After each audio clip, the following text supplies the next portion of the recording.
The council chamber of the Galactic Union fell silent as Ambassador Elodie Chen stood before the assembled representatives of 47 star systems.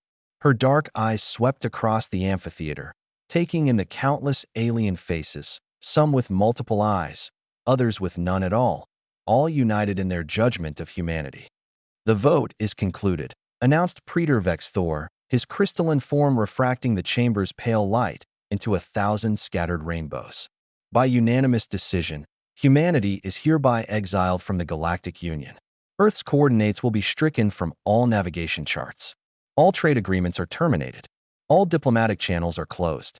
You have 72 standard hours to vacate Union space. Elodie didn't flinch. Instead, something unexpected happened. A slow smile spread across her face. Behind her, Captain Truce Morrison of the Earth Defense Fleet crossed his arms and let out a quiet chuckle that echoed in the suddenly uncomfortable silence. "You find this amusing, human?" hissed the Serati delegate, her serpentine hood flaring with indignation. "Incredibly," Elodie replied, her voice carrying clearly through the chamber.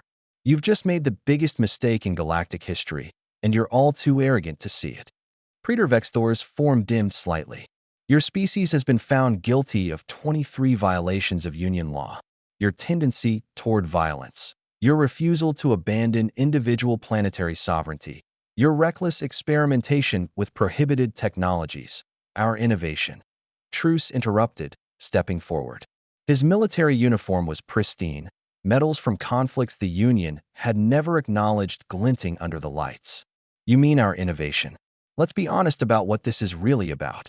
The Krelak ambassador, a floating mass of bioluminescent tentacles, pulsed in angry orange. "You dare suggest, I dare state facts," Truce continued. "Humanity joined this union 15 years ago. In that time, we've solved problems you've been struggling with for centuries. We've proposed new FTL drive designs, medical treatments, energy solutions. And every single time, you've rejected them because they didn't come from one of the enlightened species."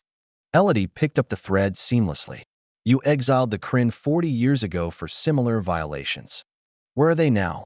The chamber remained silent. "I'll tell you. They're extinct. Isolated, cut off from galactic trade routes, unable to acquire the resources they needed.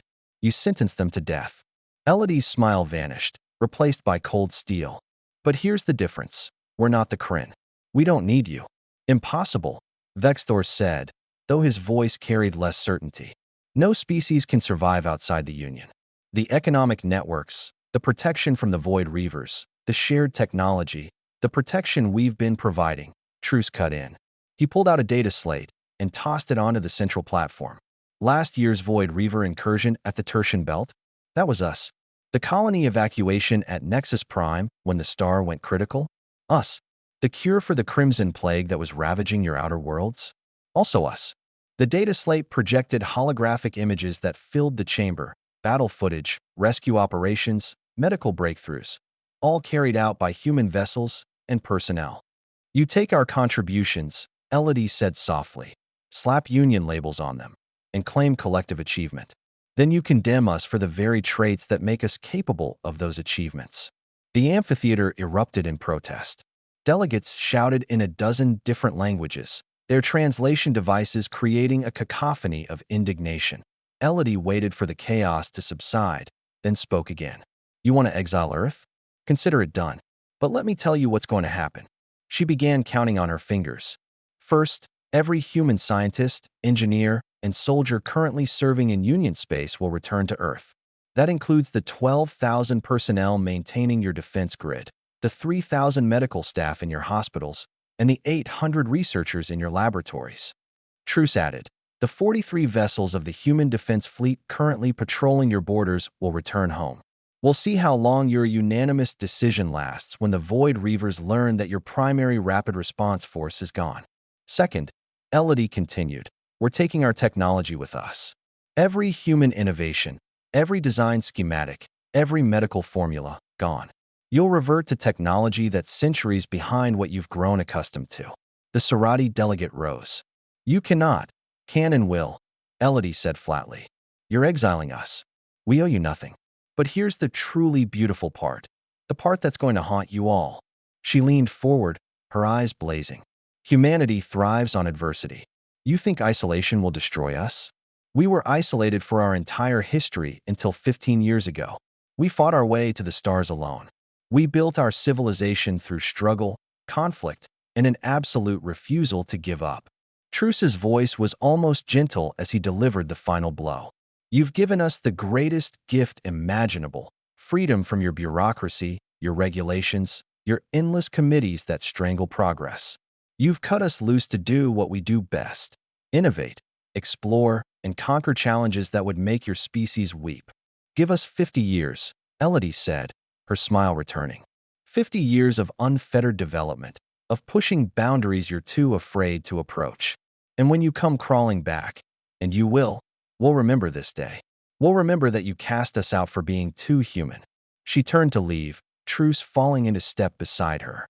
Wait, Vexthor called out, uncertainty now evident in his crystalline voice. You're truly leaving? Just like that. Elodie paused at the chamber entrance, looking back over her shoulder.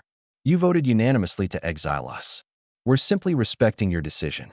Her expression hardened. But understand this. When Earth rises beyond your wildest imagination, when our ships explore regions of space you've deemed impossible, when we solve problems you haven't even identified yet, you'll realize what you've done. You didn't exile humanity from the galactic community. You exiled yourselves from humanity's future.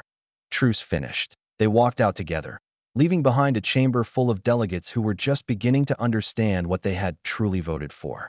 Behind them, arguments erupted. Accusations flew between species, blame was cast, and the first cracks in the Union's unity began to show.